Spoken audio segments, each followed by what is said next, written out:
If I ever desire to do so, it certainly won't be right before the most photographed day of my life. She then replied, "Don't you think people will think it's weird you have the same hair color as your fiancé's mother? I just don't want you having to explain it to your family that we match." I told her no one was going to think that because my whole family has natural red hair and it was just a coincidence that she dyed her hair the same color as my family.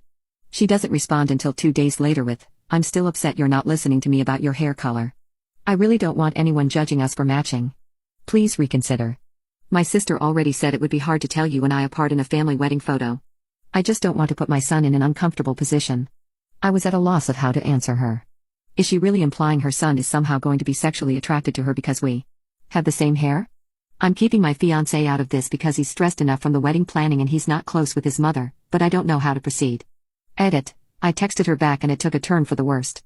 A day later, I told her that I was confident our hair color won't be on anyone's mind during the reception and if she sent me her sister's number I would clear things up with her. My mother-in-law got really defensive and said that I didn't need to speak to her because other family members agreed it's awkward for everyone that we match. I kept trying to control the situation but she said she's been a redhead ever since she survived chemo in 2013. She's proud to have her red hair because there was a point in her life where she didn't even know if she was going to be alive for her son's wedding, let alone have hair for it. She said, "You don't understand how big this day is for all of us now that he's home safe. You're marrying his family, not him." Pretty sure I'm marrying only him. She then told me that she will not be told I cannot have red hair at my son's wedding. I was confused because I never said she had to dye her hair, but she insisted it was implied and that I think it should be her who dyes it, but I can't make her do that because she worked hard for her hair so it's not fair. I told her the more redheads the merrier and she shouldn't spend another second worrying about it. She responded, "Well, that's easy for you to say when you live far away and choose not to spend time with me or my family anymore, but I have to be here and answer to everyone that is upset we have the same hair color. You don't understand surviving cancer, being proud of it in your son." The only logical reply here is, "What the F are you talking about?" I don't even know what the argument is about anymore, but she's still very adamant that she is the center of attention.